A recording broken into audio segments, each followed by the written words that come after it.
Dr. Tenisha McCaskill. I am here with Zebralter Medical, a platform that is dedicated to building communities. So, what is internal medicine? Well, the definition would be adult medicine that deals with prevention, diagnoses, and treatment. But for me, it has always been just that investigative spirit. Investigating, working with my patients, really trying to find out what is the problem. How did I get here? I grew up in Inglewood, Chicago. I don't know if a lot of people know a lot about Inglewood, Chicago, but a lot of people didn't go to college, let alone go to medical school. So I'm definitely that one in a million type person. However, it has been pure tenacity, great mentorship, and just people pushing me to get to this point.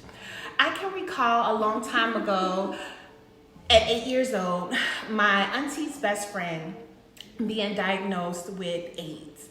And at this time, it's not the HIV or AIDS that you see today where people are getting these medications and are getting all this prevention.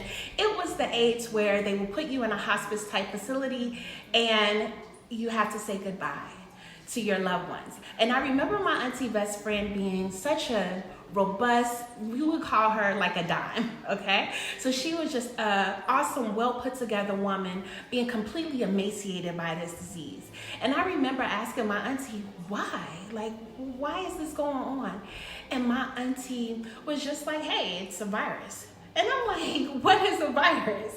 And she broke it down to me that this virus infected her body and completely devastated it. And that kind of sparked my interest from science from that point on. Also, I would say having a grandmother who was not a doctor, but she was someone who believed in community by going to nursing homes and she was a missionary, and so going out, and so doing all type of community service. So working with my grandmother made me really delve into how important it is to be a part of my community. So from that childhood experience from 8 years old and that continued experience with my grandmother made me really love health sciences. And so the journey has not been easy. It has been downright crazy. So I went to undergrad at a HBCU, Alcorn State University, which I love and hold dear. I've had great experiences there where I was able to join a sorority that also fed into my person. From there, I want to be a doctor, but I'm not quite ready. And so I ended up going into medical technology at Rush. So I was still able at that time to kind of marry understanding bacteriology, virology, and really getting that understanding of the background as far as diseases go. But I still had that itch because I really wanted to deal with patients, especially patients that look like me. And so I just kept going. It had been a long road, and I still just kind of pushed forward, and I landed in this organization called MEDPREP, which was an organization that helped me kind of fine-tune my skills, help work on my weaknesses, as well as my strengths, because I actually had a lot of them. I just didn't trust myself, but I had a lot of them. And so it actually helped propel me forward, and from there I was able to go to UIC Medical School. In medical school, I was able to discover me. I was happy because I was practicing medicine as a third-year medical student and doing all these things. But what do you do when life happens? And so second year of medical school, April 6, 2013, my mom, who had been sick from January 2013 to April 6, 2013, passed away. So not only are you in your hardest year of medical school, you're about to take your first board exam to even go to the next level. My mom passed away. And it was 2 days before my final exams. So you have a decision to make. And do you want to just quit? Or do you want to keep going? It's okay. And with that, because I worked so hard, pushed so hard, and done so much, I couldn't quit. And that's when you kind of go back to that foundation of who you are, and you keep pushing yourself. And I pushed, I made it through. I had to take some time off. I'm gonna keep it real. I definitely had to take some time off, but I was able to push through it. And even though my mom was there at my white coat, she couldn't be at my graduation, but I was able to. When I graduated, I actually put her picture in my gown.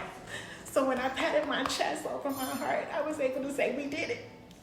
And for her, who had so many struggles, I have all these struggles, and for us to be from this community where people didn't make it, I was able to, and I was so thankful to get there. And so I landed in residency. In my residency program, I was able to even more so discover me and do things that I thought I'd never do, like go to Bangladesh and deal with their underserved. And then you compare underserved in a underprivileged country or a third world country, I'll say. You see what underprivileged or a third world country is versus what it is on the south side of Chicago. And you realize how blessed we are, but you also realize the disparities between what happens on the north side versus the south side. So all of these experiences have helped garner me, and I'm so thankful and so proud of these experiences. I would also say my first year working as an attending, I was able to work in a predominantly African American community, which was awesome because you really don't realize how important representation is, but it is so important to have doctors that look like you.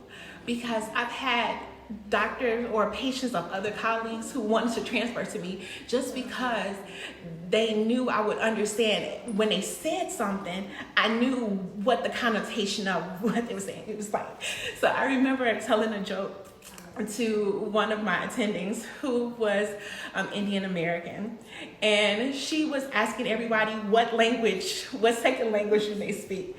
And I said, well, I can't say I speak French or I can't speak Creole or, any other language, but I can speak ebonics. And therefore, people really think it's not important, but it is. And so whatever that walk of life look like for you, feel like to you, you can do it.